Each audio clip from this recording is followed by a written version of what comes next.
Chapter 25, Tight Spot. No matter how big, well-trained, or deadly a person was, the sea would make them feel like the smallest and weakest person in the room. The USS Forrest Sherman was a large ship, but to Adam's stomach, it was a roller coaster that never stopped.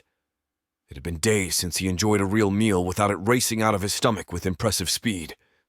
Now, looking at the 2 motion sickness tablets in the palm of his hand, he prayed to keep them down long enough to work. "Mr. Rayner, the captain would like to see you," the petty officer informed him. Popping the tablets into his mouth and swallowing them, he said, "I'll be right there." Adam figured by now everyone on the ship knew he had seasickness, so there was no longer any reason to hide the fact. Normally, he would have just followed the petty officer, but at the moment he could feel his stomach rumbling and wanting to eject the pills he had just swallowed. After a few minutes had passed and a glass of water was retained along with the motion sickness tablets, Adam began making his way to the logistics room where he knew the captain would be. Making one turn, going through a hatch, and then another turn, Adam wondered if they designed the ship to treat men like rats in a maze.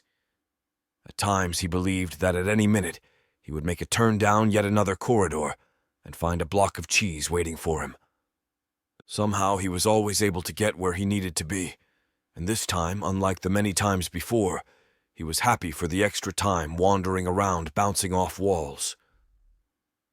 By the time he had made it to the logistics room, Adam could feel his stomach beginning to calm down. Knowing there would be little space once inside, he reached into his pocket and pulled out a breath mint, just in case the 5th time brushing his teeth didn't help. Entering the room was much different this time. The monitors on the wall were active and beaming with information. Excited and concerned about the new development, Adam made his way through the room to Captain Johnson. "Captain, I thought the chips painted a bullseye on the ship for the Chinese missiles," Adam asked, looking around at all the technicians buzzing around the room and even down by his feet.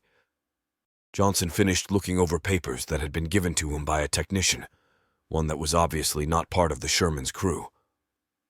Due to his many years working in the Pacific region of the world, it only took him a second to identify the tech as Japanese. "Mr. Rayner, believe it or not, we did not take that cargo ship just to save your ass.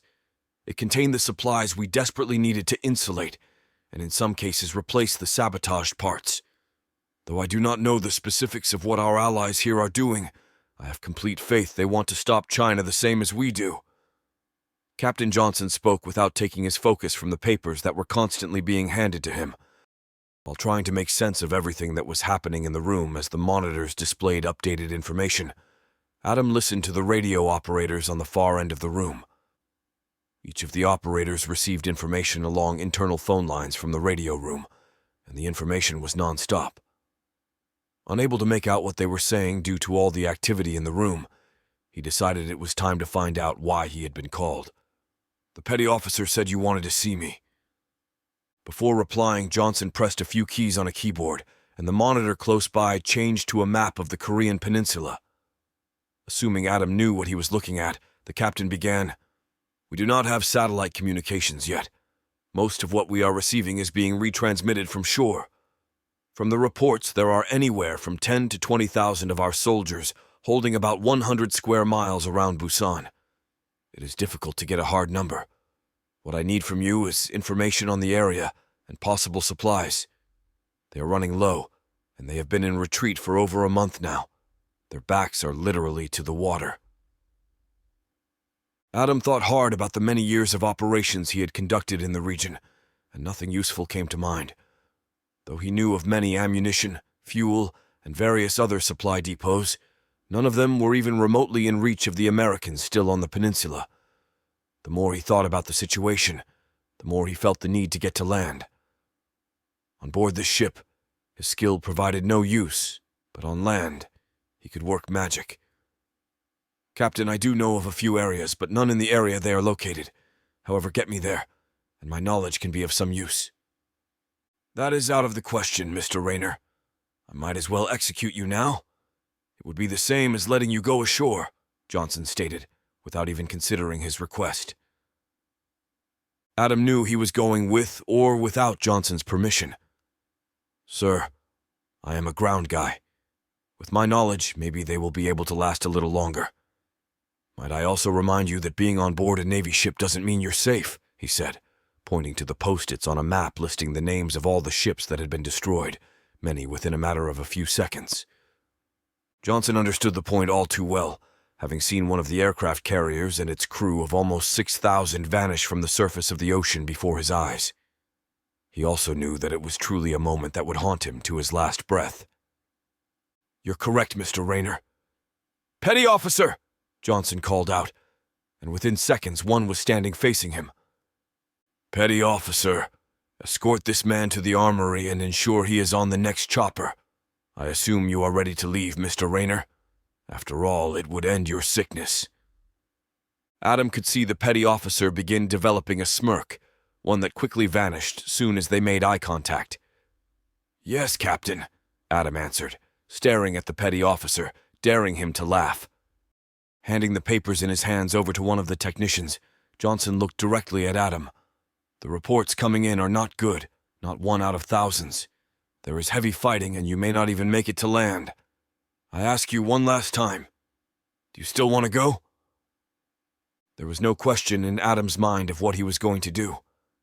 Korea was going to be the earth under his feet within the next few hours. It was not due to guilt for having a hand in creating the new world of death, but for the same reason he had become part of the CIA, to protect the United States. At the moment, the men and women fighting for their lives with their backs pressed up against a wall of water needed that help most. Only after ensuring they had every chance of survival would he then be able to hunt down and kill Chi. The thought brought Adam great joy as he replied without a second's delay to Captain Johnson's question.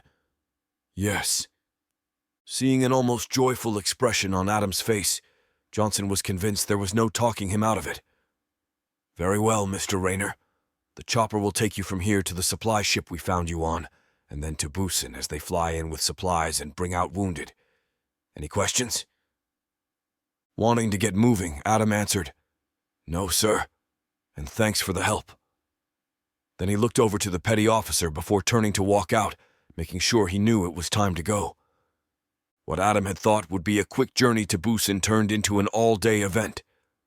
Little time was spent gathering what was needed from the USS Forrest Sherman, something that would not have gone so expediently had it not been for the petty officer leading the way through the maze. Next, the flight to the cargo ship was slow as they flew just feet above the water beneath them.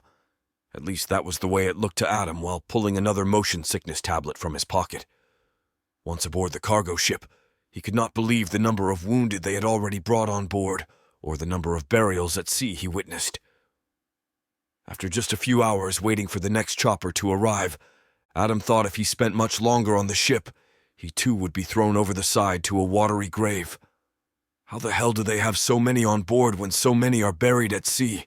he thought, as his ears picked up the sound of a chopper in the distance. Scanning the sky, he instantly spotted a black dot growing larger as it neared, along with others following some distance behind. It seemed the choppers were moving at an extremely slow speed as the minutes passed, but Adam understood it was only due to spotting them from up to 18 miles from the ship. Out at sea, there wasn't anything other than waves and the curvature of the earth to keep a person from spotting objects at great distances. Now that the first of those objects was about to land, Adam envisioned what it must have been like in Vietnam, as soldiers watched in wait to board the choppers while the Japanese variant of the Huey helicopter made its landing. Adam watched as a seemingly endless number of wounded were pulled from the open sides of the helicopter and carted off. At the same time the wounded were being removed, others moved in and began refueling. Every second the chopper was on the ground. It was used for something. "You getting on, bloke?" The chopper pilot hollered out the window beside him, catching Adam off guard.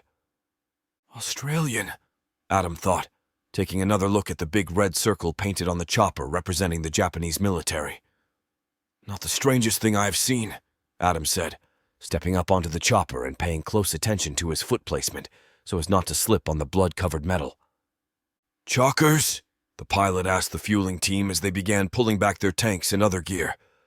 Adam could only assume that the pilot was asking if he was full of fuel. Even though Adam spoke many languages, Australian slang never made any sense to him. With the chopper lifting up from the deck of the cargo ship, Adam hoped the next stop would be Korean soil under his boots. The longer they flew, the more he began to understand how there were so many wounded on board the cargo ship. He watched as choppers carrying them from the battlefield flew by at regular intervals. Curious as to how long the lines of choppers were, Adam looked out through the front of the chopper. Instead of having his curiosity answered, his eyes grew wide at the sight that lay ahead. From the distance and height they were at, the Korean peninsula appeared to be on fire, with black smoke rising up, dirtying the clouds above. Only then did he feel that Captain Johnson might have been right to just shoot him in the head.